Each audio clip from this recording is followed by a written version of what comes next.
July 17th, 2013, 6:32 p.m. Would everyone stand for the Pledge of Allegiance, please?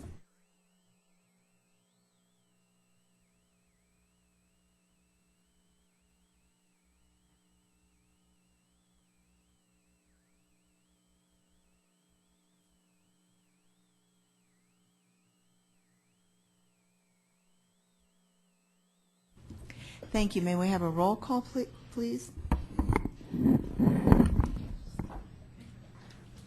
Eva Henry, Eric Hansen, Bill Holland, Elise Jones, Cindy Domenico, Dennis McCloskey, Wayne Anderson, Tim Mock,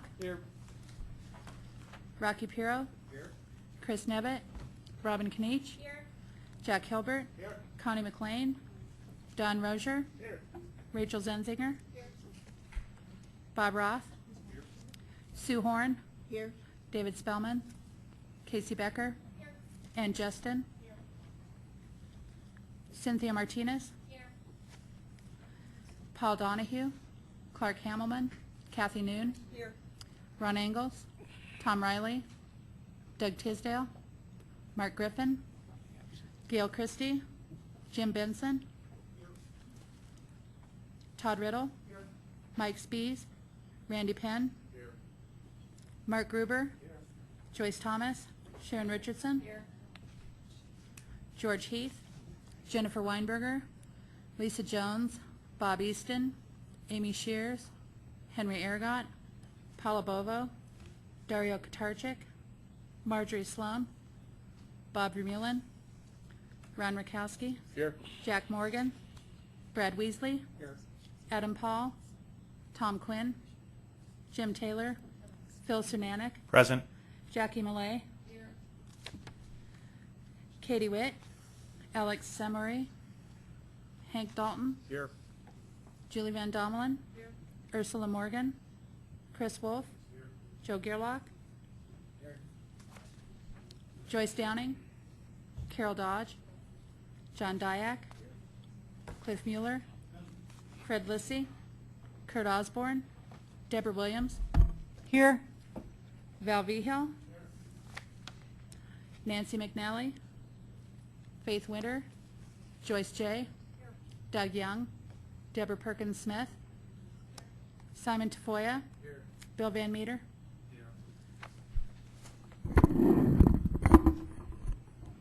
Okay, thank you, Connie. We do have a couple of new members that I'd like to recognize today. Bill Van Meter is here as a new non-voting member for RTD.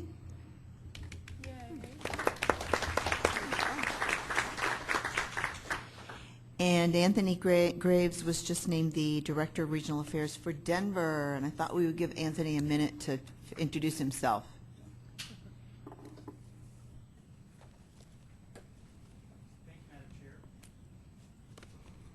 Testing. Okay, now I'm in stereo. Here we go. Well, good evening, everyone. I just wanted to take just a couple of seconds to introduce myself. Again, my name is Anthony Graves, and Mayor Hancock just appointed me as the new Director of Regional Affairs. It's really a privilege for me because I come from a bit of a regional story. I was actually born on the western slope in Delta, Colorado, grew up in Grand Junction until 4th or 5th grade. She was raising the roof right there in case you missed it. And then I spent part of my childhood in Aurora. I was married in Manitou Springs, Colorado. I worked for several years in the tech industry in Broomfield and also in Littleton. And I have family scattered across the metro area. So I really feel that I have touch points to many of you in the room in the municipalities or counties that you represent. So we're going to get straightened out exactly who's going to be the official member here at DRCOG. But wherever I'm sitting in the room, I want you to know that I'm an ally and take this role very seriously, and I'm open to any advice that you might have for a new guy who's just trying to find out where the bathrooms are. And so I'll be around a little bit after the meeting if you have questions for me. Thank you, Madam Chairman. Thank you, Anthony. And then do we have any changes to the agenda from members? I do have two changes to the committee reports. One, the report on E470 will be given by Jim Benson, and we will add a Sister Cities Conference report as one of those reports at the end. And with that, we need a motion to approve the agenda.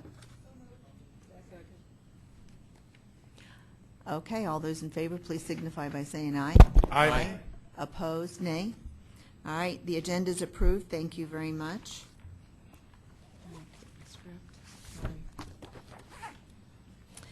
Next is the public hearing on Cycle 1, 2013 proposed amendments to the 2035 Metro Vision Plan, the 2035 Metro Vision Regional Transportation Plan, and associated air quality conformity determinations, and you might want to reference Attachment A. Good evening, ladies and gentlemen. I'm Sue Horn, Chair of the Denver Regional Council of Governments. I thank you all for coming tonight. This evening, the Denver Regional Council of Governments is holding a public hearing on proposed amendments to DRCOG's 2035 Metro Vision Regional Transportation Plan, along with the companion air quality conformity determination documents. This public hearing of the Denver Regional Council of Governments is hereby convened. In its role as the Regional Planning Commission, DRCOG is responsible for the preparation of plan elements that together constitute our regional plan. The items being considered tonight were developed through DRCOG's 2013 Cycle 1 Metro Vision Plan amendment process. The purpose of this hearing is to provide an opportunity for all who are interested in the proposed amendments to provide comments to the board. Receiving public comment is important to the board's decision-making process. Anyone wishing to speak this evening is asked to register on the sign-in sheets on the table in the reception area. If you have not previously made a request to speak through DRCOG website or by phone, all comments via email, website, and in writing are automatically included in the public hearing record, and any comments received prior to this meeting have been provided to the board. We have not received any comments prior to this meeting. If you wish to submit written testimony to be included in the official record of the hearing, please give it to the secretary after you speak. Board members are free to ask questions of those testifying.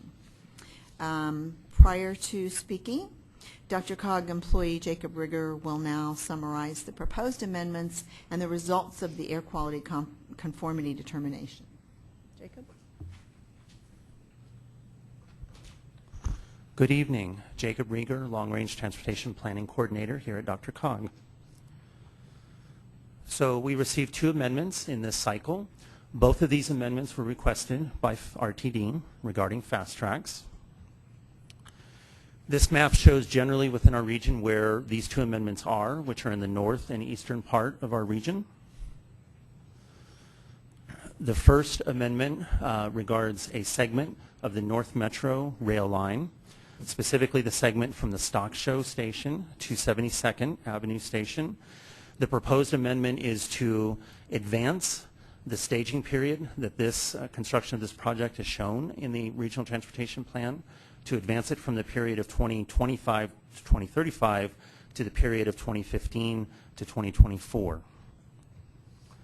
The second amendment is to add a new station to the East Rail Line, known as Aviation Station, which would be funded by non-Fast Tracks funds. This station would be located generally in the area of 61st and Pena Boulevard. These 2 amendments were modeled on our transportation model and our air quality modeling process for air quality conformity, the networks of these amendments, and these passed all emissions tests for regional air quality conformity. And with that, I'll turn it back to the chair. Thank you, Jacob. The hearing is now open for those who have signed up to speak on the proposed amendments. Please identify the specific amendment or amendments on which you are commenting. Each speaker will have 3 minutes to testify. And if you've not finished by the end of the 3 minutes, I will ask you to conclude your remarks. When you hear your name called, please approach the microphone area and present your testimony. I have 1 person signed up this evening. We don't have any more, right? And that is Rick Wells. So Rick, if you would like to step to the podium. Hi there. Hi, my name is Rick Wells. And I am speaking on behalf of LC Fullenwider, Inc. And Fullenwider is a landowner adjacent to the 61st and Pena. We call it Aviation Station as a working name, but the commuter rail station that's included in the amendment. and I want to speak in favor of including that station in the amendment. This is a project that has been worked on by Fullenwider for decades. Fullenwider is a big landowner and developer in the Denver metro region.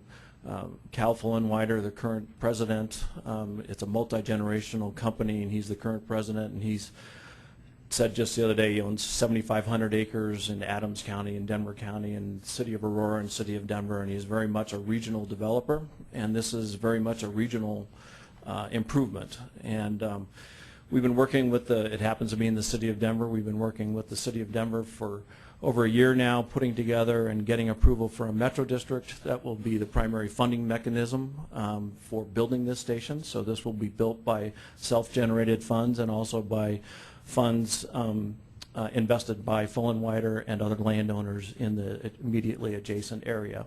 So it will be a self-funded project, and the vision is to have a new TOD built from literally the ground up. It is a wheat field right now, and in a few years there'll be a rail stop, and then in 10 and 20 and 30 years there'll be people living there and working there and taking the train from DIA and to work, and from their home near the station to downtown to go to work, and we hope it's a very vibrant, active community that's a new community that is largely spurred by the inclusion of this station as a part of the plan. So we're excited about the project. We're excited to work with Dr. Cog and the regional governments to make this happen. So I'm here to answer any questions, if there are any, about the project itself. Other than that, I thank you for the opportunity to speak with you.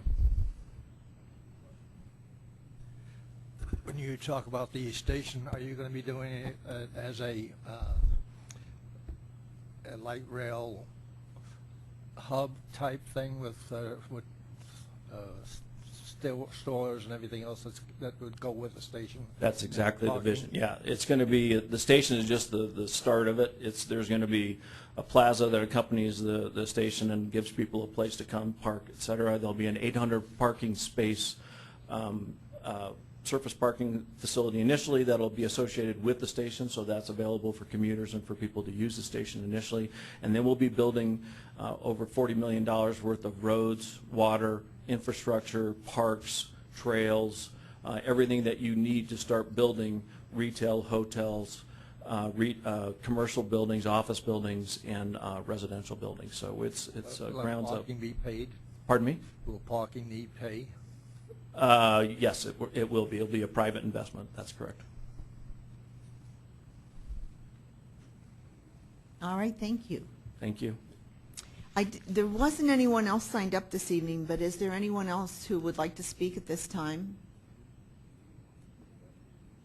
Are there any final questions from the board? All right, this brings tonight's public hearing on 2013 Cycle 1 Amendments in Air Quality Conformity to a close. Thank you for your testimony and your interest.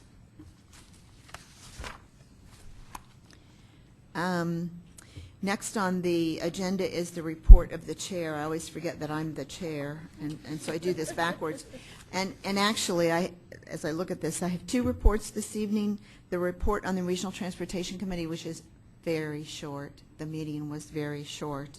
And it is basically the RTC recommended to the Board of Directors 2 amendments to the TIP, the ones that you just heard about, as identified in item 9 in your consent agenda. The key amendment being to add $41 million of state faster bridge funds to the I-70 East Corridor for pre-construction activities. And the RTC also recommended the fiscal year 2014-2015 Unified Planning Work Program. And again, that's included in our consent agenda for our decision this evening. And then we received a briefing on current and upcoming activities associated with the preparation of the 2040 Regional Transportation Plan. And with that, we adjourn. So that's that report.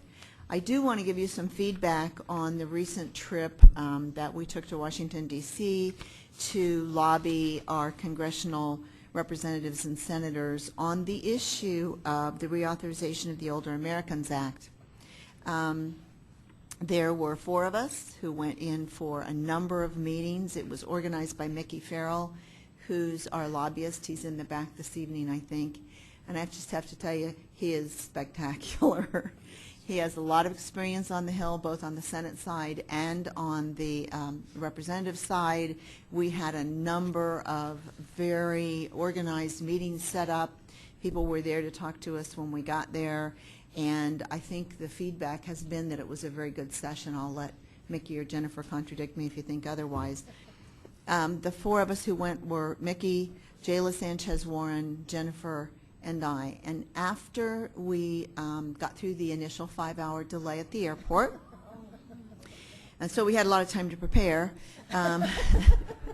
we got in fairly late the first night. Our two issues were the sequester. Lest you think that's over, I'll give you a little more information on it, and the reauthorization of the Older Americans Act, or what we would like to see as a reauthorization of the Older Americans Act.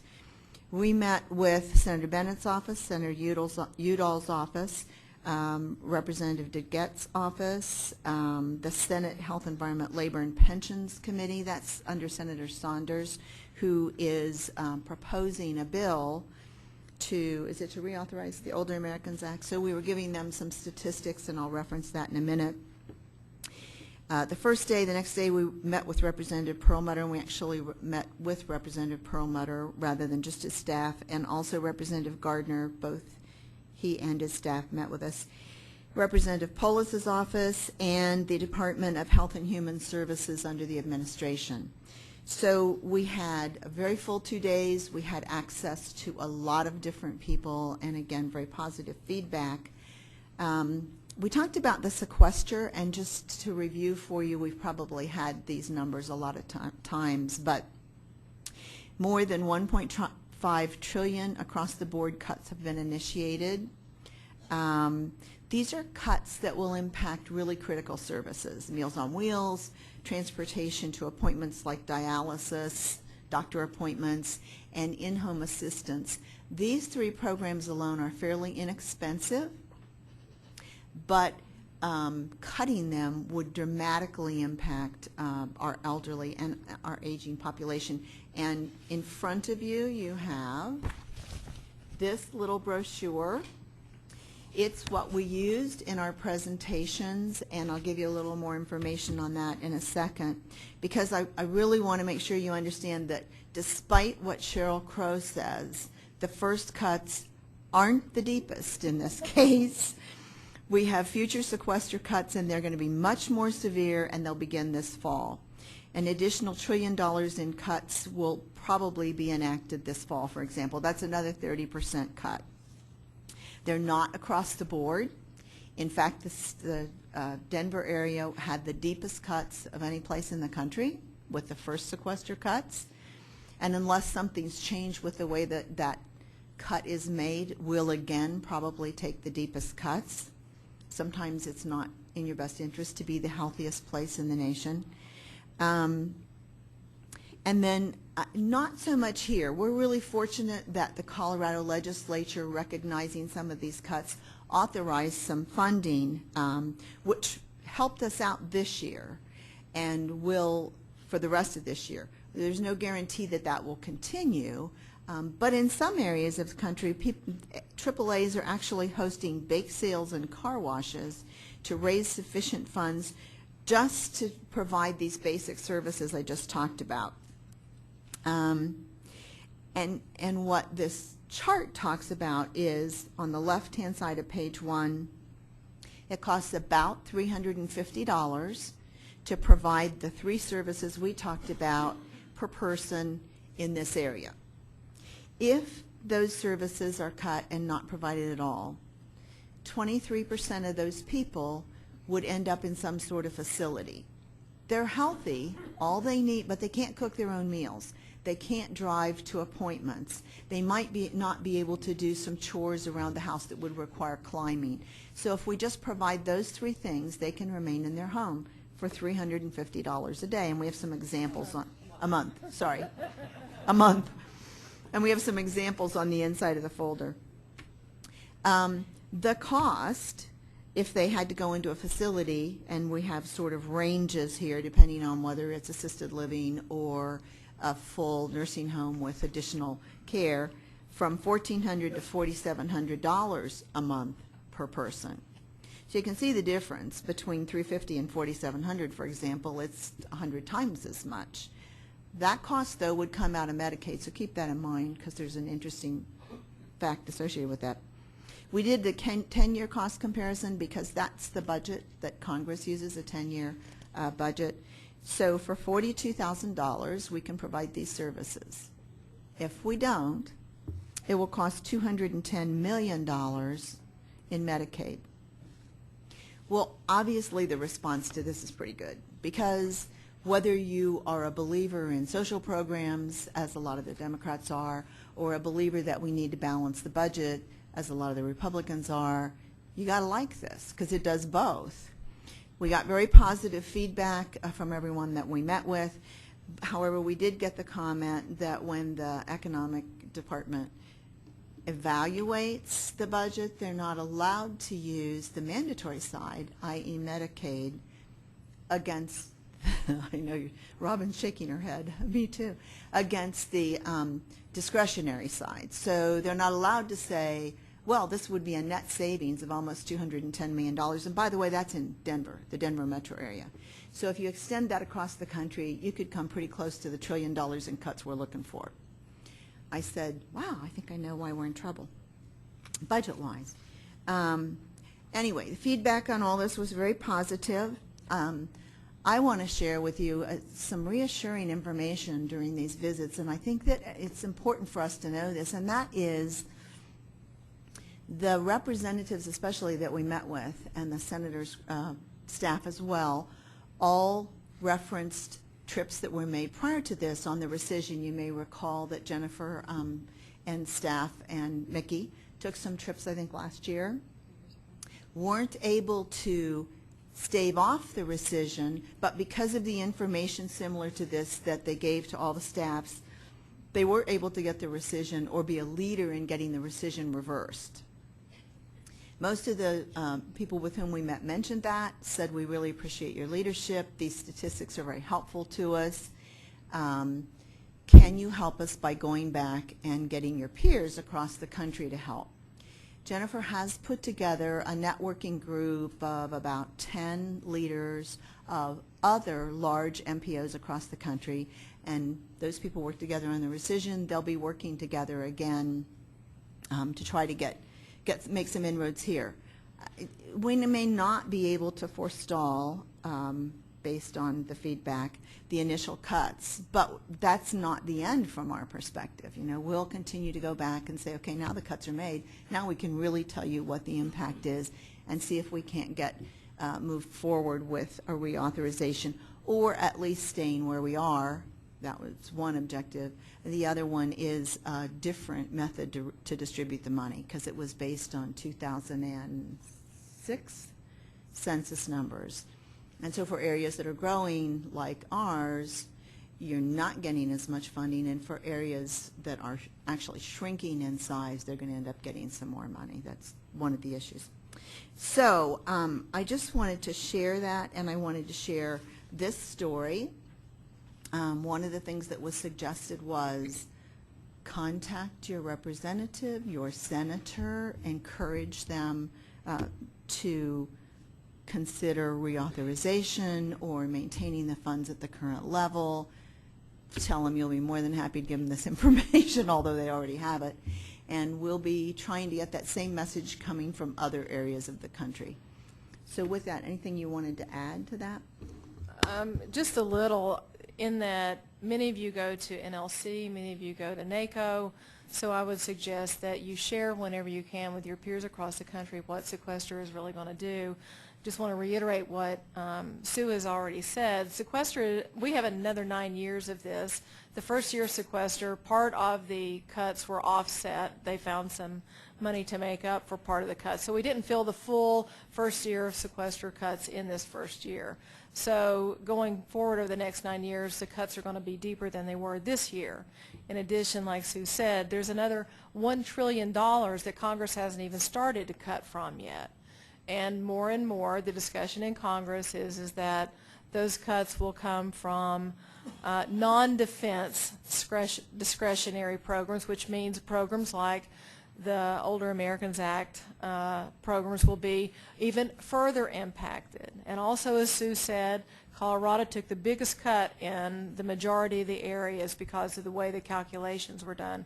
So there's a lot of impact that we're feeling now. We're very, very fortunate. I'm only aware right now of 3 other states whose legislatures just happened to pass additional money to help backfill what's happening with sequester. But the money that we got from the state this year isn't going to backfill 9 years of sequester on top of another $1 trillion in these cuts that are left to come. So when you're talking with your peers, if you'd like some information, this is a good reference document, but we have some additional information that we put together to talk from that we try very hard to decomplicate it. So if you want some help with that, we would love to prepare you to go to these national meetings so that you can talk with your peers and encourage them to talk to their members of Congress, because it is going to cost taxpayers more money. Our programs are specifically designed to keep people who are living on the edge out of very expensive taxpayer subsidized programs like assisted living facilities and nursing homes that are Medicare and Medicaid paid for. So again, if we can help you, we'd love to. I'm going to keep working on the coalition. So is Jayla. So will Mickey. We actually are going to go back to D.C. Sometime probably in early fall to talk with some committee staff, and hopefully we'll be taking some other AAA directors with us to talk with those staff about the importance of saving money on the front end rather than costing taxpayers a whole lot more money on the back end, and putting elderly folks who, again, who could live perfectly fine on their own if they just got a meal delivery and an occasional ride to and from medical appointments. So. Thank you. And I do want to reiterate how really encouraging it was to hear. Sometimes we get sort of engrossed in our own issues and wonder about our effectiveness, but the feedback from Washington was, thank you so much for being a leader in this area, and thank you so much for providing us with this information. So it's nice to know outside the group that we could pat ourselves on the back for really leading the charge, both in the rescission last year and in this area. So that concludes my reports. If there are any questions on that, we'll be happy to discuss too later if there's anything you'd like to discuss on it. And I'll turn it over to Jennifer for the report from the Executive Director. I'm actually going to turn it right back over to you because I don't have a report this evening. Okay, then marching right ahead, it's now time for public comment, and we allow up to 45 minutes for public comment. I don't think we had anyone signed up this evening, but if you would like to make a public comment at this time.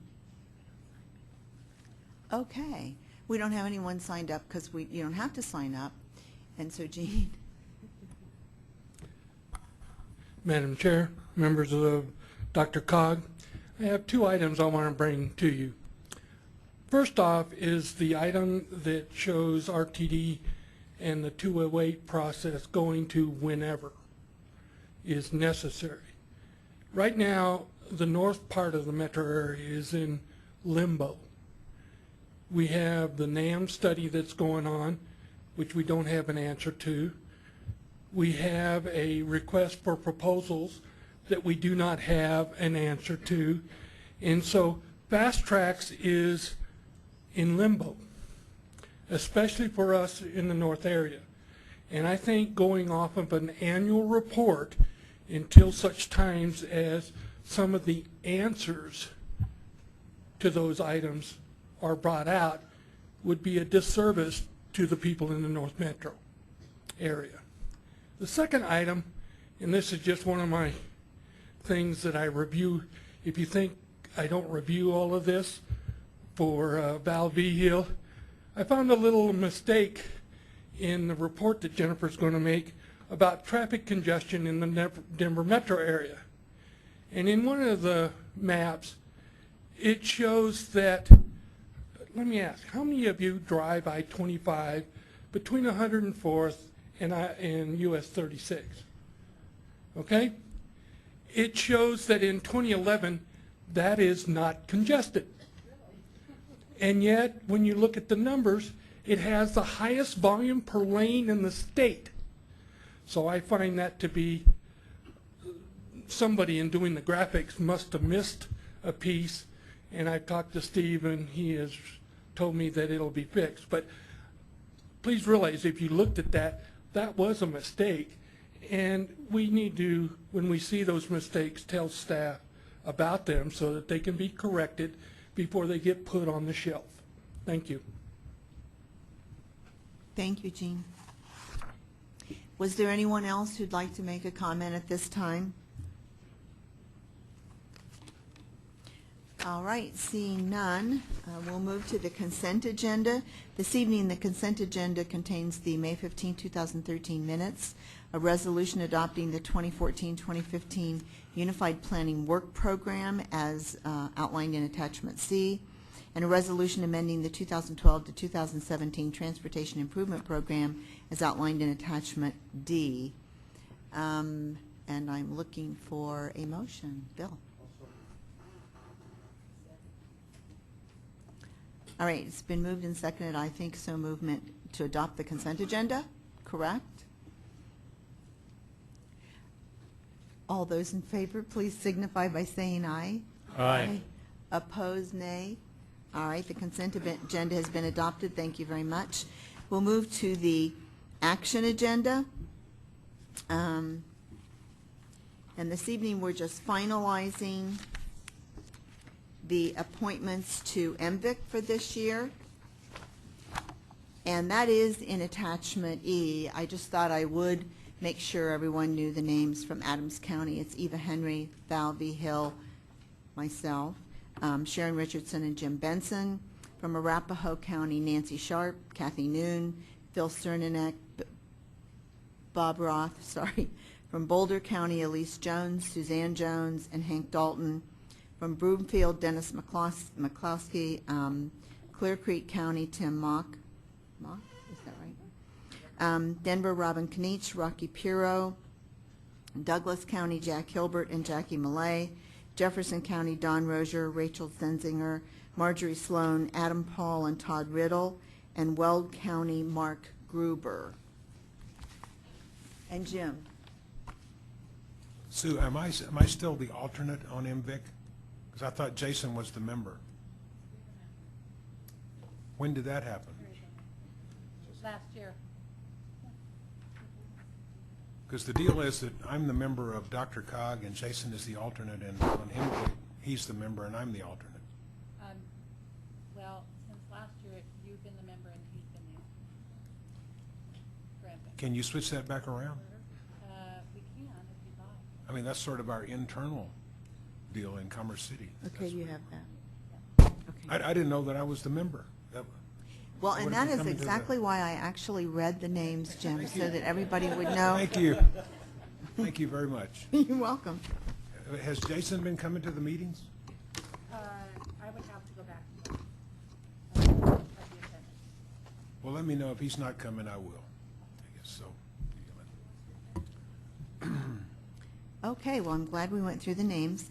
Next on the agenda is, oh, sorry, so we do need a motion to approve that list. Second. Sharon. Okay, it's been moved and seconded that we approve the list as amended. All those in favor, please signify by saying aye. Aye. Opposed? All right, the list is approved. Next on the agenda is a motion to approve a resolution replacing the requirement of an annual review for fast tracks with the requirement for a fast tracks SB 208 change report. And I'm going to ask Jennifer to make a few comments on this to clarify this. So this is attachment F in your agenda, and the purpose of this item is to modify how the board fulfills its fast tracks 208 responsibilities. This is really to adjust the timing of the annual report, not the scale of the report. It's actually by Dr. Cog resolution that there is an annual report. Just like now, RTD in this proposal would report on all substantial changes. That would be anything to the financial plan. That would be changes in technology, changes in the implementation schedule. But rather doing that on a calendar year, do that reporting when the changes are occurring. RTD can't legally build or make any of these substantial changes without getting the DRCOG board's approval. So again, this is really about being more flexible, being more responsive to what's really happening at the time that it's happening.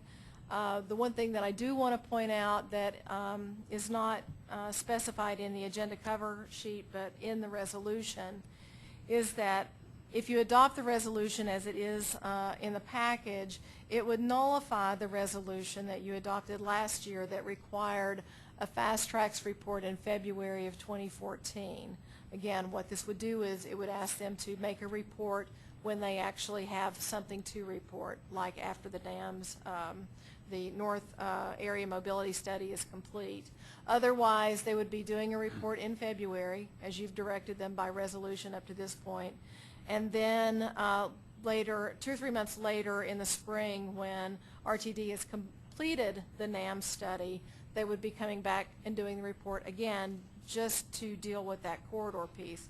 So this is trying to be efficient, it's trying to be effective, it's trying to be responsive to what's happening on the ground, and so staff recommends that you adopt the enclosed resolution. So do we have discussion or questions? Val? Thank you, Madam Chair. And I agree with the comments that Jennifer said about RTD not being able to do any of the constructions until it's approved by this particular board. But I wanted to just for the record and lay in the record some comments about the proposed amendment. And I agree with Gene Potman about not being able to I guess substantiate the whole issue. So let me read into the record because I want to make sure that I don't miss anything on it. I've got some written comments that I've got up in here. At this point in time, there are 3 corridor extensions and 2 corridors that have not been completed. These are not in the 2035 Regional Transportation Plan, and it remains to be seen what will show up in the 2040 plan. We can understand why RTD would not want to go through the annual report process unless something triggered that. But the proposed DRCOG resolution says that RTD will submit an SBA 208 change report whenever it proposes significant changes. What's significant change? We don't have a definition for that. And what plan are they looking to now that they say what the plan is so DRCOG can actually determine if there is a significant change or not?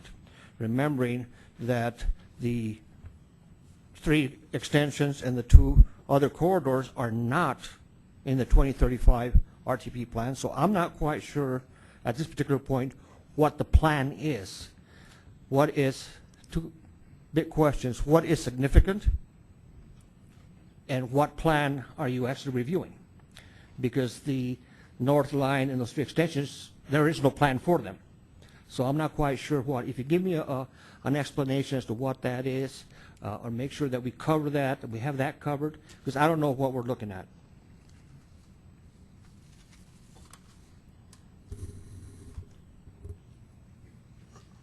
So those things that are significant, again, would be, and I think maybe we listed them here on the cover sheet.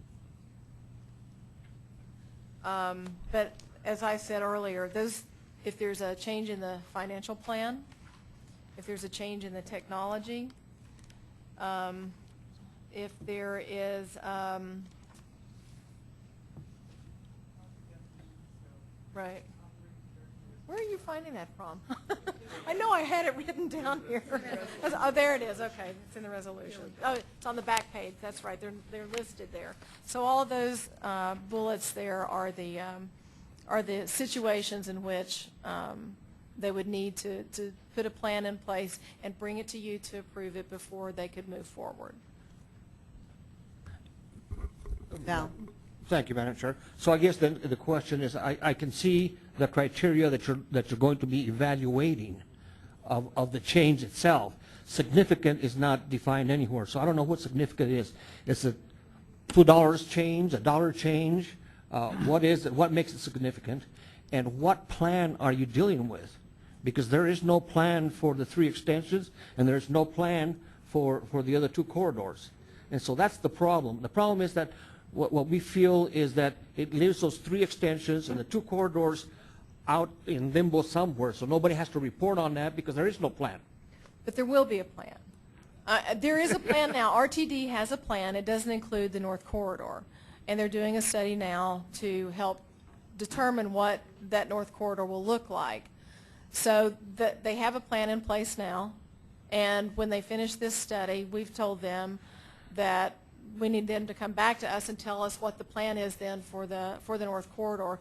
And that would be the next plan that we would anticipate getting from RTD. With regard to significance, we've always come back to you and talk with you about this is the change that RTD is making. Staff either thinks it is or it isn't significant and makes a recommendation to the board, and then you decide whether or not you want to take action on it or not. So they alert us if they're anticipating making a change or would like to make a change. We don't make that decision on our own. RTD doesn't make that decision on their own. That's we bring it to you, you decide. Madam Chair, I just voiced my opinion on how I think that this, again, another plan to, in the middle of the whole fast track, to cut off the north side again. It just seems like we keep changing, staff keeps bringing in recommendations, either policy changes, whatever, but every single one of them affects the north. And it's really hard for us to go back to the north and our constituents that are paying this tax and saying, how do we justify all these changes? I mean, we voted for one particular plan, and now all these plans are changing back and forth. You know, how do we justify it? And I'm having a hard time going back and explaining that to my constituents. It's really very, very hard. Yeah, I just want to clarify. We can require RTD to come in February of 2014, just like you voted to several months ago, but it still will not include the North Plan. That won't come to you until this, at least until this study is done. So you can require them to do that just like you had intended. All we're saying is that we're not sure that that's the best use of time and resources to put together a plan for February of 2014, and then sometime in the spring, like the April-May time frame, come in again with a full report that now includes the North Corridor. We're simply suggesting that RTD would submit a report when something substantial in the plan changed. So Jack and then Jackie.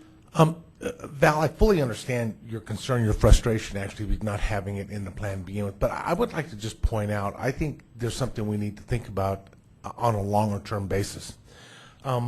So today they don't have a plan because quite frankly they're doing the study and they haven't got the financial analysis totally done to put it into the plan.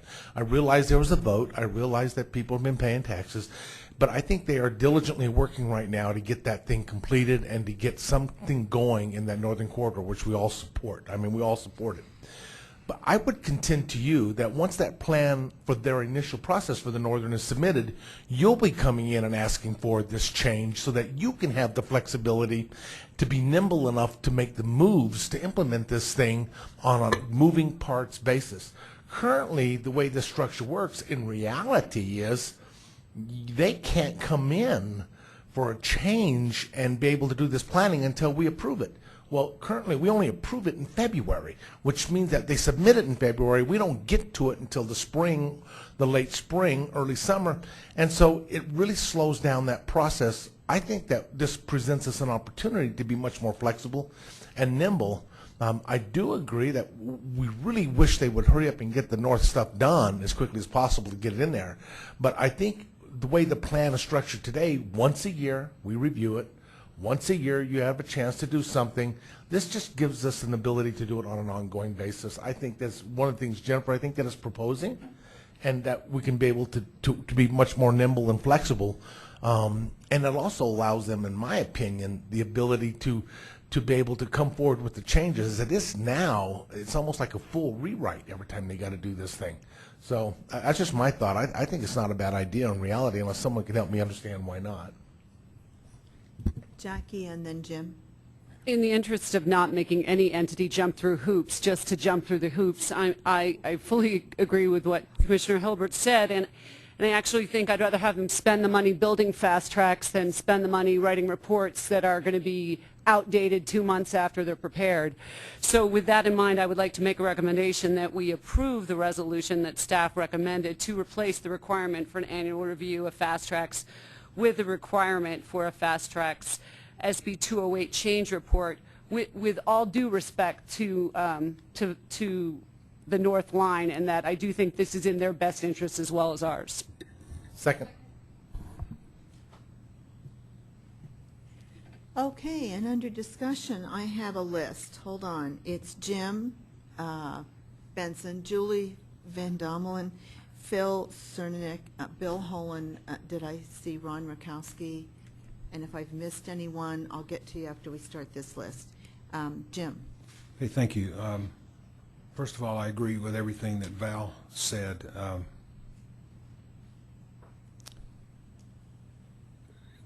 The word significant is not defined. It's being changed from a mandatory 1 year to whenever it proposes something significant. Now, what if that is 2 or 3 years down the road? I mean, we've gone 9 years now. We haven't gotten anything built north of I-70. I think it needs to be a 6-month report so we can find out what's going on with their plan. I thought there was a plan 9 years ago when I voted for this. But apparently they still don't have a plan, unless it's to build it out in maybe 2042 or something. I mean, this has got to stop. And it says in here that whereas because the Fast Tracks program is now approximately 70% completed or under construction, none of which I would parenthetically add is north of I-70, except for the route out to the airport. The pre-scheduled annual review process is not an effective way for DRCOG to perform its SB 208 required review functions. And it says that the Fast Tracks status is very different from what it was in 2004. For those of us who live north of I-70, it's not any different at all. We don't have any fast tracks, and everybody south of I-70 has got it completely built out. I'd like to see them have to come in and explain why they're doing something maybe to the areas south of I-70 and not building out the north line, because that sounds like what they want to. They have a plan. The plan for south of I-70 should be to stop and start building north of I-70. That should be their plan. I just, it's very frustrating for those of us who live up there, and we're paying 0.4% sales tax for 9 years, and we've gotten nothing. I just hope that this board might give us some help trying to correct that situation. Julie.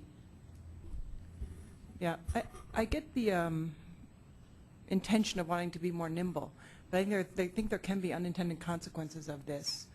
I think the annual review has allowed for a discussion of the overall picture and kind of policy direction that I've witnessed over the years I've been here. That's been, I think, it's been very helpful in giving feedback on the validity of the financing plan or the future of the North Line that may go beyond a specific SB 208 action on an implementation schedule change. And I think if you limit it to come in item by item as things change, you may lose the opportunity of DRCOG to have that annual deliberation kind of on the overall plan. If there's a problem with getting approvals done quickly enough, you could always introduce the ability of RTD to come forth with specific SB 208 changes as needed during the year. not to slow them down on specific items. But I think there is a risk that you might never hear from them again, because this level of what is substantial is subjective. And I'd like to see that, at least there be a requirement that there be at least an annual, at least within a 12-month period, a review to reduce the risk that this just becomes a way of kind of writing Dr. Cog out of the equation. So I do have a long list, but I did want to make a comment because I raised the same question. And just to clarify so that everybody understands, they do have to be within the fiscally constrained plan. So if they have any change at all to their financing that takes them out of the fiscally constrained plan, only Dr. Cog can approve that. They have to come forward. They can't spend any money till they're in that plan. So just a clarification, and then I have a long list. Let's see, starting with Phil next, I think. Yes, and I appreciate nimble, and I understand analysis, and analysis can take forever. And what I guess the frustration that I have is that, yes, they've been thinking about a lot of changes, and it's taking a long time to go through that analysis, and we're sitting here and wondering what's going on.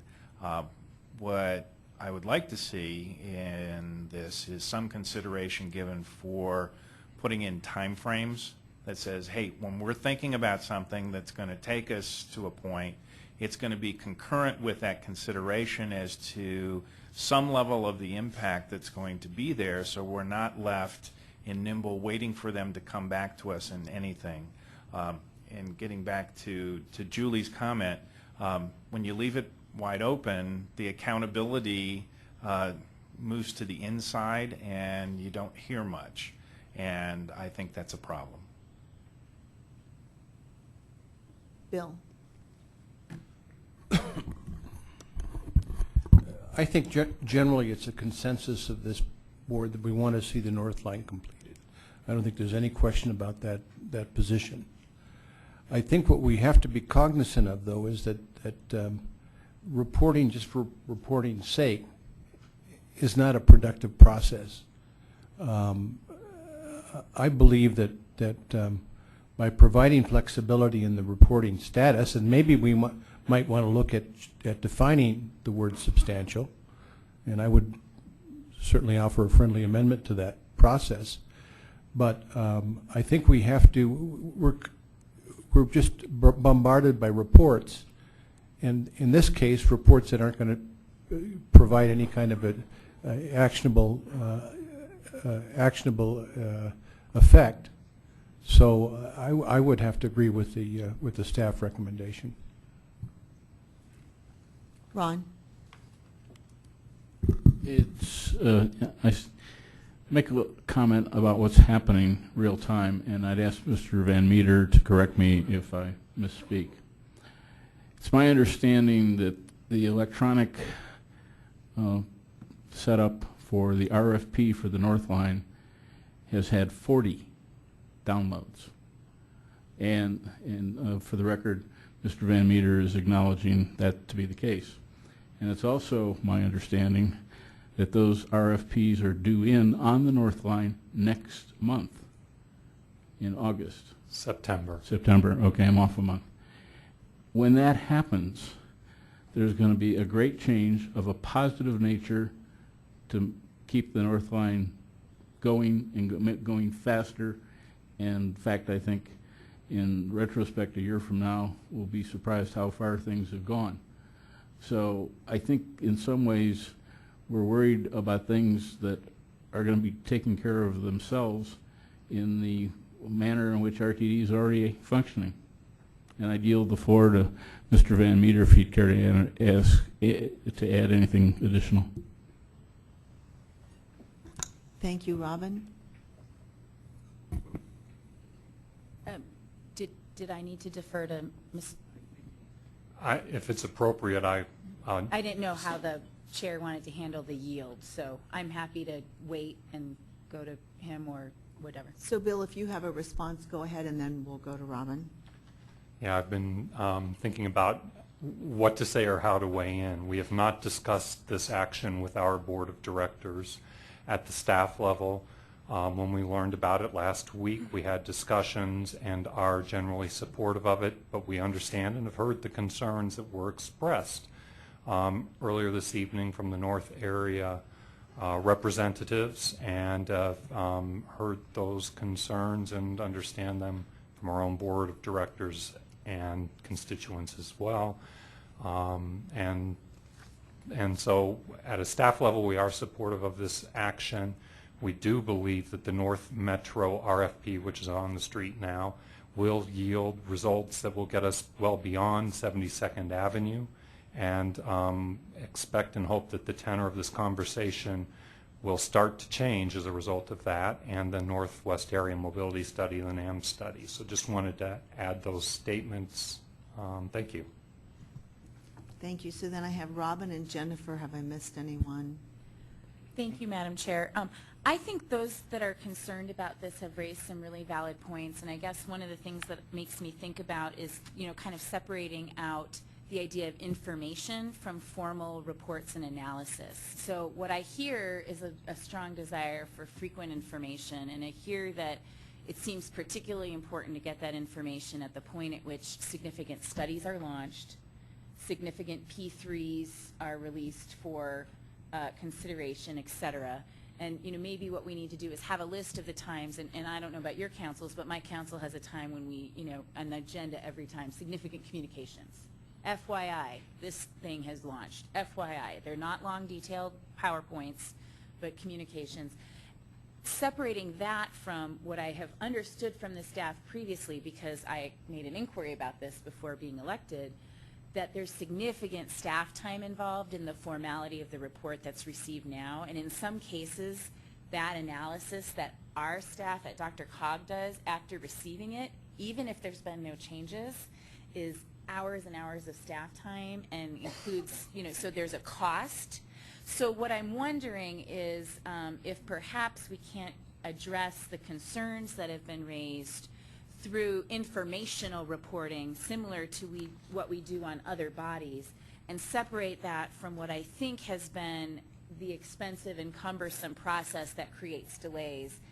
I also think clarification of the wording of significant is fine with me. It seems like that if that helps, but I think we might be able to get at the desire for information without the significant burden that we've created with the report that sometimes is literally reporting things that we know are obsolete the day they're on paper because a P3 is pending, and we actually have to spend staff resources analyzing something and looking at the financial model for a project that we know 3 months from now may have a P3. Like, that's something we have done in my time. So I just was, throwing that out there because I think you've all raised some valid concerns, and maybe there's a different way to get at them.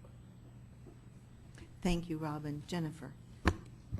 Everybody up here evidently is having the same thought at the same time. I think you're absolutely right, Robin. An informational briefing would be good. And Bill Van Meter is now on the Dr. Cog board. So there's no reason that we can't add a report from RTD just right here with the committee reports at the end of the agenda so that you can hear from RTD every single month what's going on. Where are we with this? What are we letting with regard to RFPs, et cetera. And I just want to reiterate that state law requires that once you have approved a plan, RTD has to come back to you to make modifications to that plan. When they tell you they want to make modifications, you as a board decide, is it substantial or not, and therefore does it require going through the 208 process. So you're not going to lose control, I don't think, but I get the feeling that people are very concerned that they will. That's certainly not our thought at all. Thank you. Robin. Madam Chair, I just, I know wordsmithing on the floor is never fun, but it seems like based on what Jennifer just said, we might be able to address some of the concerns by saying RTD will notify Dr. Cog of any changes to the adopted plan, and where the board determines that any such changes are significant, blah, blah, blah, blah, blah, so does that get to what you're describing, Jennifer? No. I think it does, but we've made mistakes, I think, maybe doing things on the fly. This doesn't have to be approved tonight, so if you want, we can pull it. We can add that language and bring it back to you next month. In the meantime, talk with Val and Julie and others, Jim, who have expressed concern about this, to be sure that they're more comfortable with what staff is suggesting than they are this evening. That way you don't take any action tonight. We get the language in that you're talking about, Robin, and we also have time to talk to folks who've expressed some concern. Bill? I would move that we table this till the next meeting. Oh, So we do have a motion and a second on the floor. They can be withdrawn. I will withdraw the motion. Thank you. And then, do I then make a motion to table it until we can have incorporated some of the modifications and changes, or do I just withdraw the motion? Actually, if you withdraw the motion and if the seconder also agrees to that, we don't need any further motion tonight. We can direct staff to go back and review it and include these things. What I would just also mention is that us approving this doesn't mean that we couldn't change it if we find that actually we haven't covered everything and there's some concerns that aren't covered. So not tonight, but when it comes back, if we approve it, we think it's all wonderful and there are unintended consequences, there's nothing to stop us from saying, okay, now we've got a new proposal. Rachel?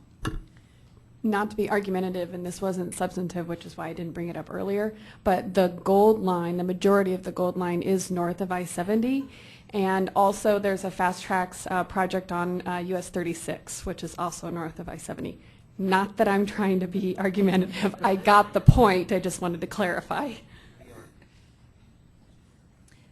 Sorry. It's Hank. Who's that? Hank? Sorry. Yes, thank you very much. I'd just like to compliment Robin on breaking this logjam. Nicely done. Yes, thank you. So do we have any other comments on this? Just to summarize, what we've done so far is we've taken a lot of comments here. I see lots of notes, and we've directed staff to go back and review this resolution, discuss some of the concerns with the people who brought them up, and come back to us with a modified resolution that we hope will address all those concerns at the next meeting. Mm-hmm. Julie? I have one follow-up comment from my comments. It's very specific. Every year in the annual review, the financial plan has been an object of great discussion. And a financial plan is built on projected prices and revenues into the future, like how much, and whether they're going to go for sales tax, that kind of thing. That's very difficult to pick up in terms of a substantive change, these future amounts. So I would say, you know, that was really my area of concern. So if this could include an annual update to the financial plan as a separate item, because that is a future-looking thing, and it's been a big issue of how are we doing on the fast tracks financing in the future. So that might be a way of also just breaking that piece out to say an annual financial plan update with their projections. Jim? I want to respond to Rachel's comment. And I'm going to change my north of I-70 to say nothing's been built north of 39.5 degrees north latitude. Okay, did we have any other comments? All right. So we'll look forward to seeing what comes back at the next meeting. Then we're going to go just into informational briefings, right? Mm-hmm. Okay. And we have the annual report on traffic congestion. I know it says Jennifer's going to give that. Another thing we missed changing, it's actually going to be Steve Cook.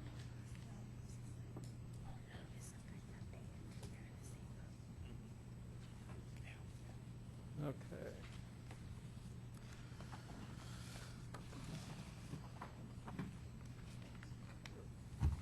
All right, this is attachment F of your package, which is page 32 of your PDF, and it has the link to the report that we produce every year.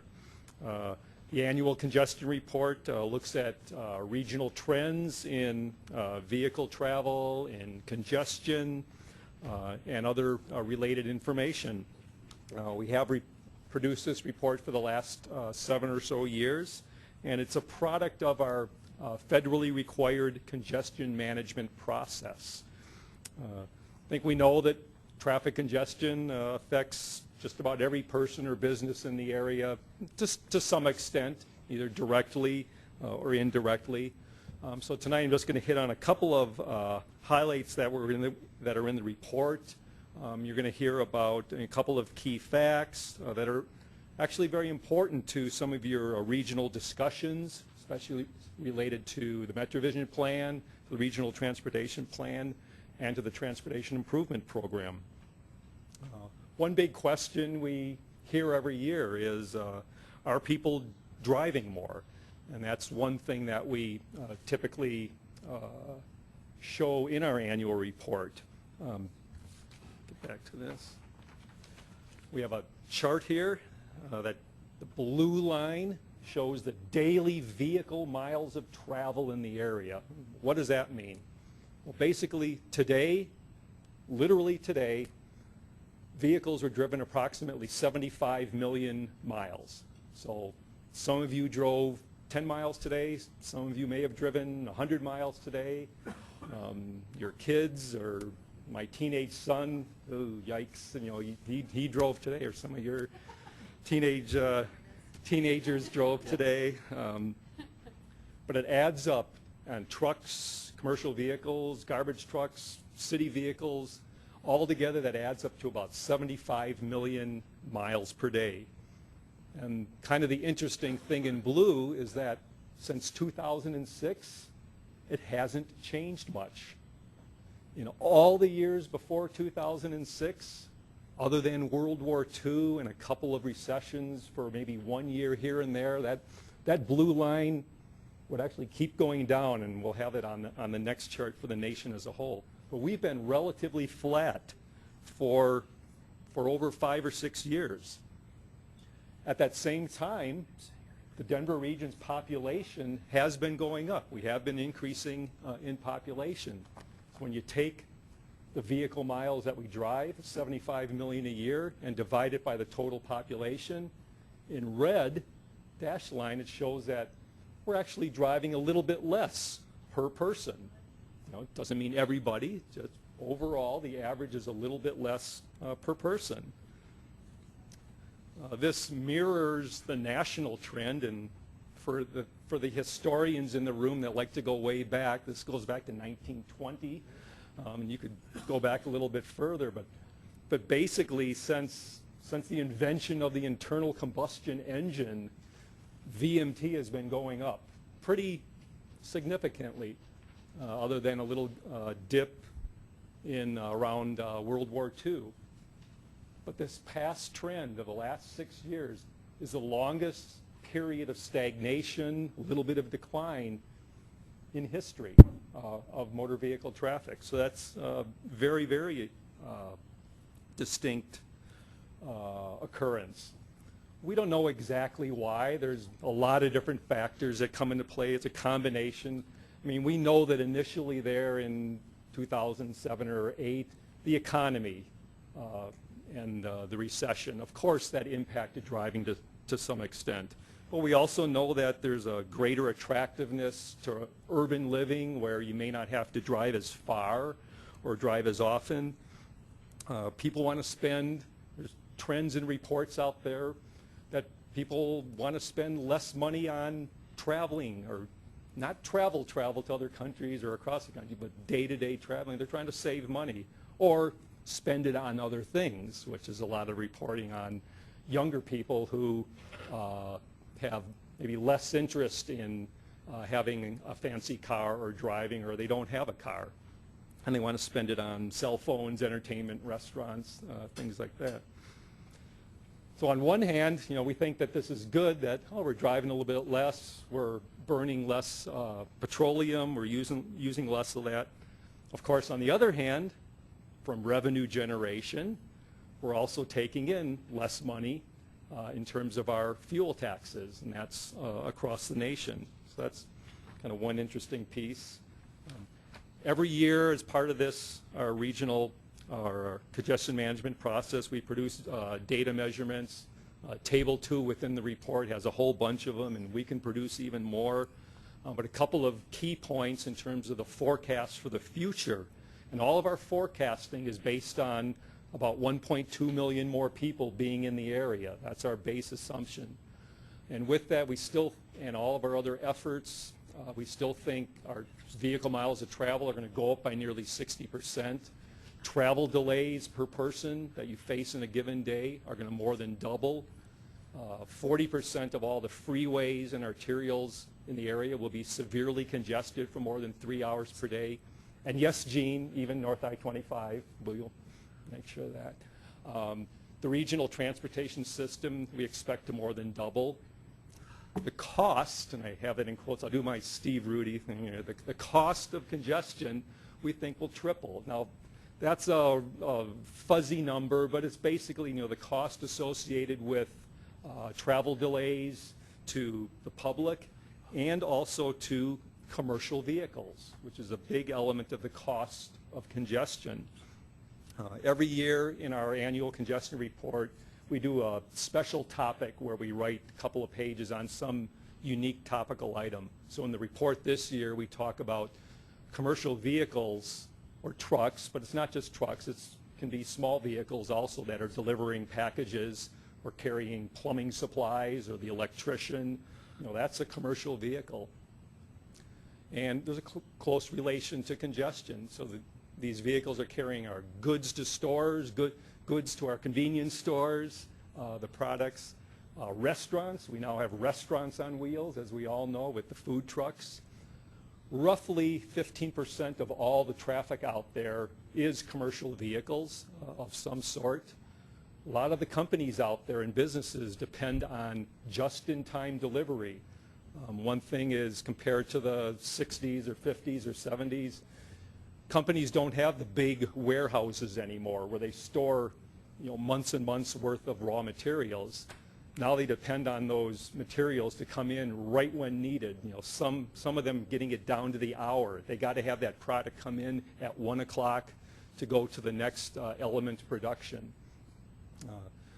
Rough estimate of the cost of congestion to just the commercial vehicles, about 1.7 million a day. That's not a precise number.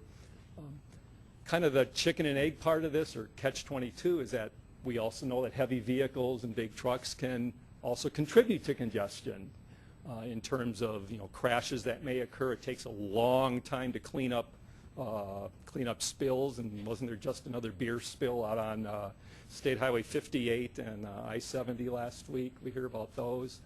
Going up hills, if you're in Clear Creek, Jefferson County, Tim is very familiar with the issues related to trucks and heavy vehicles going up hills.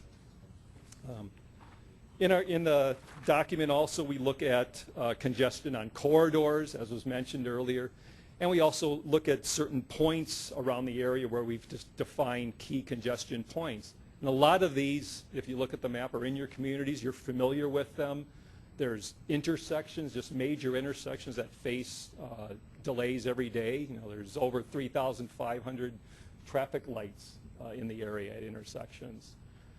There's the areas around freeway ramps. You're all familiar with those, where you might have 3 or 4 traffic signals all in a row at the ramps and then at a nearby parallel roadway. It's really hard to coordinate and time these, so you get a lot of congestion. And then at freeway bottleneck points, Jim, you know where this is, at I-270 and US 6, US 85 at this location. And this is always an interesting photo because I think well over half the vehicles here in this photo are semi-trucks. And they're going onto these old designed ramps, which during the rush hours will cause a lot of congestion. Now, this photo obviously wasn't at rush hour. At least I don't think it was, and that was the dream rush hour. So we'll just conclude here that we always remind folks of the 3 A's of the DRCOG congestion mitigation program. We try to provide ways for people to avoid it or adapt to it, offer different choices that you have. and alleviate it. Now, alleviation of congestion isn't always going to be widen a road or build a new interchange. Really important things are just things such as incident management. Getting the crashes cleaned up as quick as we can is a very, very important thing. And I'll conclude with the old Yogi Berra quote that the restaurant is so crowded that nobody goes there anymore. And that's what congestion is sometimes like, because there's also, a good thing of congestion is it tends to show that there's vibrant economic activity in the area. Detroit doesn't have as much congestion now as in the 1960s. Not for a good reason. So with that, I think that's all I had. Encourage you to look at the report that's that's attached within the agenda. Any questions, comments, observations? Yes, Bill, Steve. and then Rocky. In looking at Table 3, which shows some examples of intersections and congestion, Steve, if anyone is interested in an intersection, say US 36 or C470 that's not included in the chart, is that information available? Yeah, we can find specific information, once again, at the level of detail that we do here.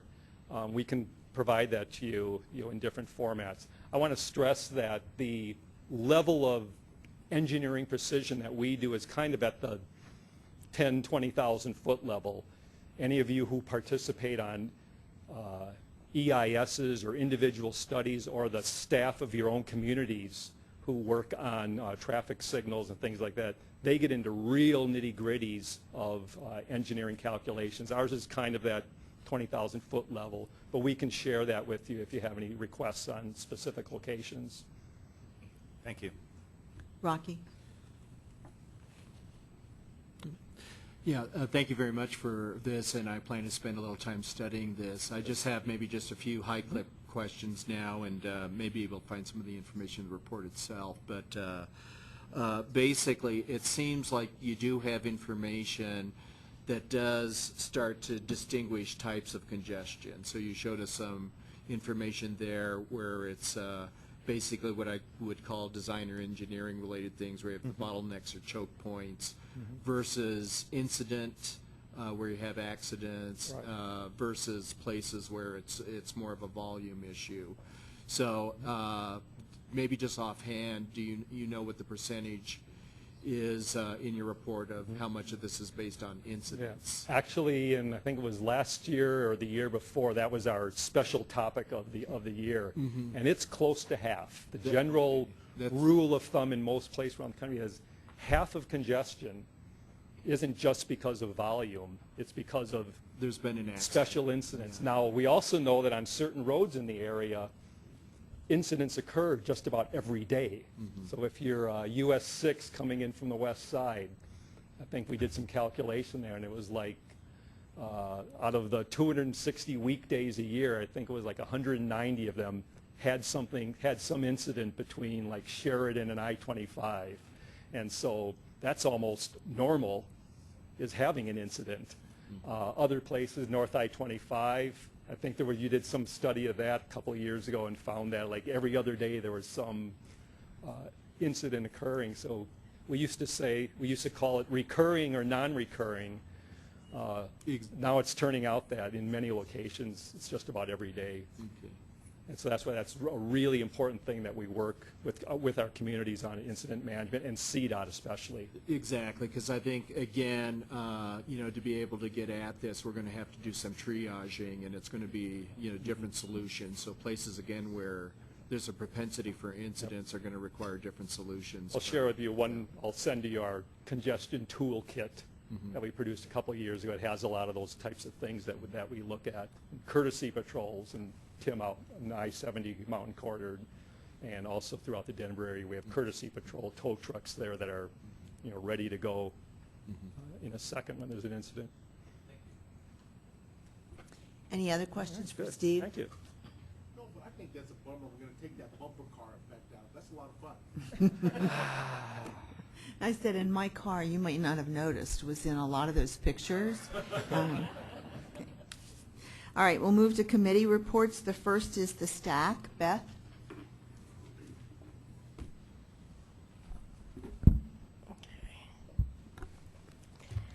Good evening, everyone.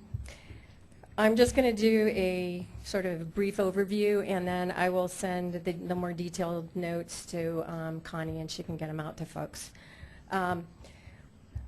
There was a federal and state legislative update. The Transportation Legislation Review Committee has planned a series of field hearings to determine top transportation needs in Colorado. And then they wanted to make a clarification that MPAC 64 is driving the ballot proposal efforts. CDOT is providing the data and responding to a request for a list of potential state highway projects by working with the MPOs and TPRs to generate project lists over the course of the summer. So it was noted that CDOT is attending the MPAC 64 meetings. However, they're not a part of the MPAC 64, so they themselves cannot sponsor a ballot measure.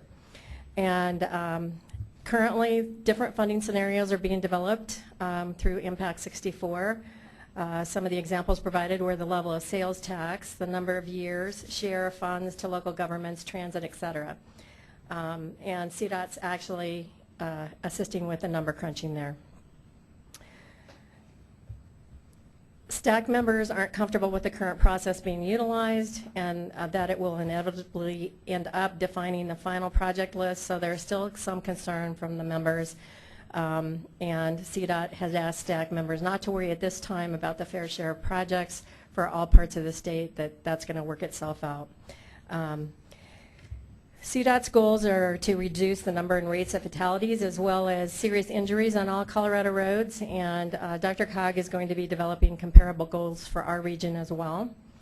CDOT is developing a new pavement analysis system called Drivability Life, so you'll hear it referred to as DL, which is a measure for the state highways that will ultimately be for the full national highway system roadways in Colorado.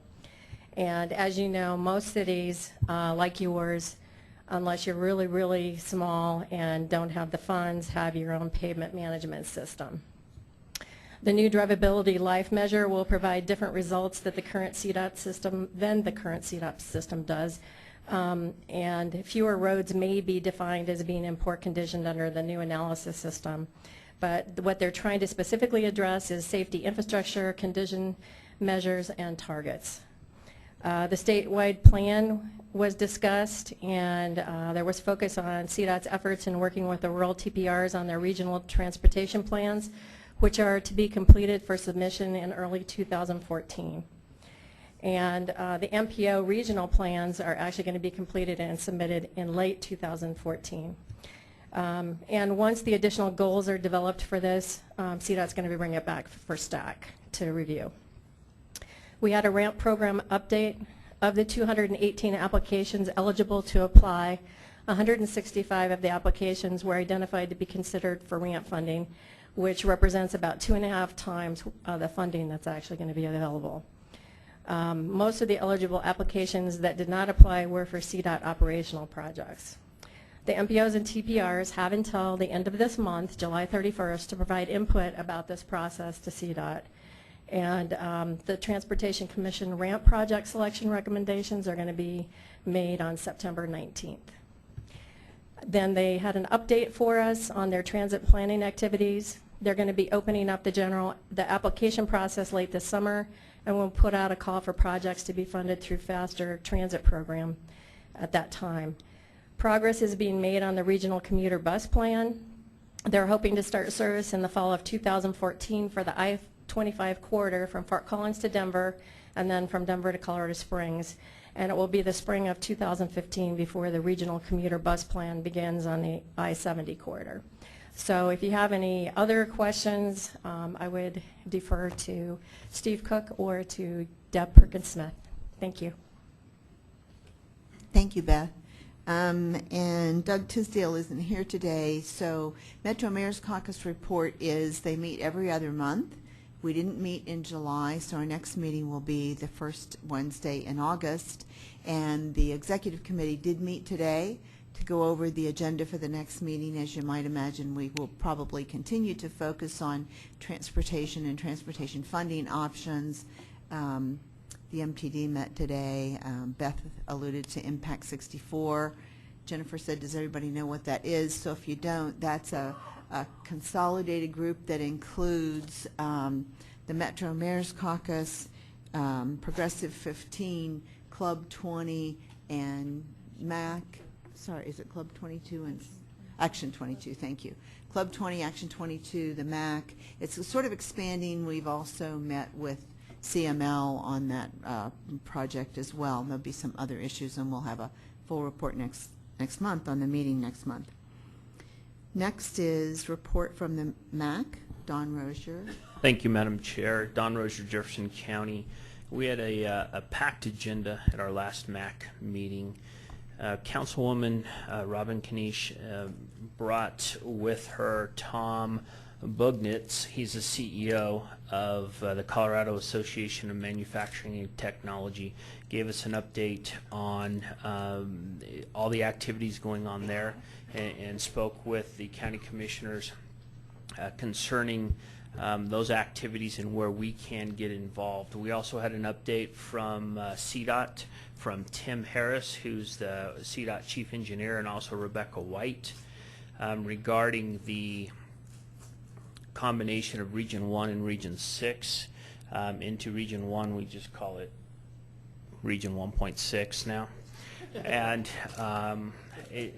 talking about that coordination there, and then also another update on ramp and ramp applications, looking at how many were submitted, knowing that quite a few people have taken the opportunity to send in they put in their applications for ramp dollars, and they're oversubscribed by about $1 billion, I believe.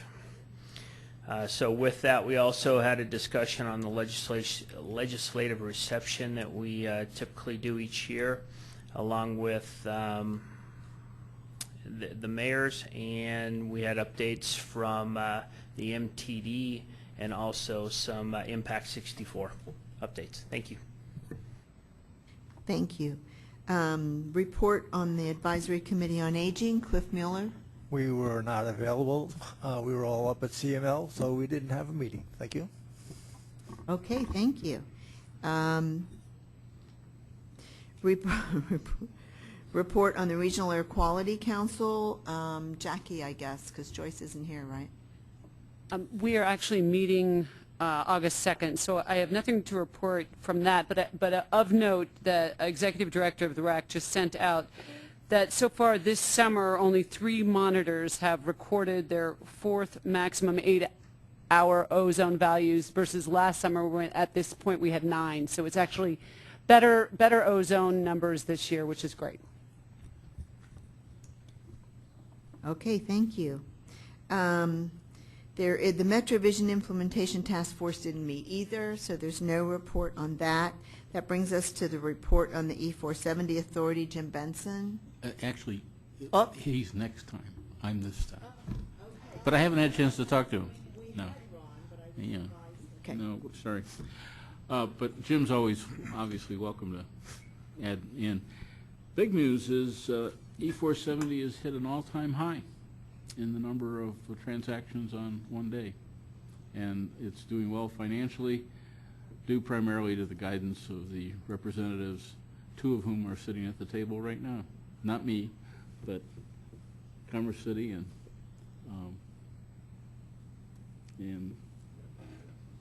3, Arapahoe County. I would say that the staff has a lot to do with it, too. Yes. So that's the major news. Jim, is there anything you want to add? I guess some of the things that we talked about are refinance of the bonds, because we do have, I think we're looking at about 53 million transactions in 2012. Like you said, we had the highest day. They only had about 42 accidents last year. Maybe 2 of them were fatal. The fatal accidents occur when somebody goes across the bridge and makes a right-hand turn onto the exit ramp. So they're going the wrong way on the road. That happens, and some people, they know it immediately when it happens, but sometimes you can't get out there fast enough to stop them. And I guess we've been over the fact that starting September, October, people aren't going to be able to register their vehicles unless they're paid up. And one thing, and I don't know whether I brought this up before, but we asked how many times had E470 contacted those people in the past before it got to that point, and it was 18 times, 18 different pieces of correspondence before they got put on that list. So I know, Sue, you mentioned that there were several people in this room that might have been but I would say the list right now only includes those that owe over $200, and they said that the people at the DMV were anxious to lower it down to 100. They were really all for this. They'll just give them a little sheet of paper that has the number for E470 so they can get it paid right then. But And we E470 can. is doing very well, and I think we have a great staff at E470. That's And they will release to individual jurisdictions officials the number of people in your jurisdiction that are on the list. I don't want to know. Not by name, just by number. I don't want to know who they are. I don't want them to call me. All right, Val. TMI. I was wondering if Jim or Ron could share with the group the total dollar of indebtedness that you're trying to collect right now. How much is owed to E470? You know, the past due is about probably 1.7 million. I should say close to, yeah. It's about $1 million for those that are over $200. So, but things like getting a better readable temporary license tag Right. will save about $4 million a year. It's amazing. There are a lot of people out there that are taking advantage of the system. Right. And those of us that are good citizens are paying for them. The clamps. But then again, what else is new? Okay, thank you. And then we've added the last report, which is the Sister Cities Conference report by Bob Roth. Thank you, Madam Chair. Bob Roth, City of Aurora. The 57th Annual Conference of the Sister Cities International was held in San Antonio last week. There were over 555 delegates from over 50 countries. And as I understand it, the 555 was more than double the attendees from last year. Dr. Cog and the Baghdad-Denver Region Partnership were represented this year by Mayor Tisdale, myself, Joe Rice, and Allison Sharp. As many of you know, Dr. Cog has been involved in Sister Cities since 2003. At that time, our bylaws were actually used as the template for the first democratically elected Baghdad City Council. Even today, 10 years later, the processes that Dr. Cog helped establish are still largely in use, and some of the same people who were elected to office in 2003 are still involved both in Baghdad province and at the national level. For those who don't know, former Glendale Mayor and State Representative Joe Rice has been the volunteer coordinator for the program along with Peter Kinney since it was formed in 2003. Allison Sharp coordinated visits of Iraqi youth to Colorado in 2009 and in 2010, and we hope to do even more youth visits in the years ahead. Some of you may have participated in the most recent activity of the partnership when a delegation of Iraqis visited Dr. Cog last October. This year's conference was a great chance for us to meet with the new leadership at Sister Cities International and discuss ways that we could partner with Sister Cities and the U.S. State Department in the years ahead. In addition to other activities, the U.S. Embassy in Baghdad has recently asked us, in partnership with the Boy Scouts and Girl Scouts of America, to help the Iraqis reestablish their scouting programs in Iraq. They were disbanded under Saddam Hussein, and they want to reestablish those. This would entail a visit by up to 20 Iraqi adults this winter, followed up by 40 Iraqi youth next summer. And Joe Rice is working very hard with the embassy to develop a draft proposal that will be presented to this board for its consideration. I think I speak for Mayor Tisdale, or I know I do, we chatted about it, that we are very proud to represent Dr.Cog at this meeting. We look forward to shaping and supporting the activities of this partnership in the months and years ahead, and I think that with the conference sessions that we were able to attend, the context that we were able to make, it'll help us accomplish this. I want to thank Jennifer, Dr.Cog's staff, and the board for your support, and I'm available for any questions. Any questions for Bob? Thank you for that report. I would call your attention to the informational items, draft minutes from the June 26th Administrative Committee meeting, the draft summary of the June 3rd MetroVision Issues Committee meeting,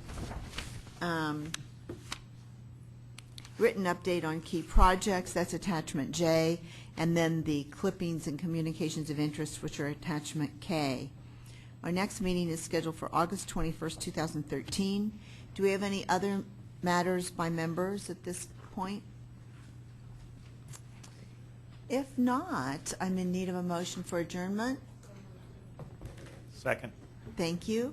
All those in favor, please signify by saying aye. Aye. Opposed, nay. Meeting's adjourned. Thank you so much.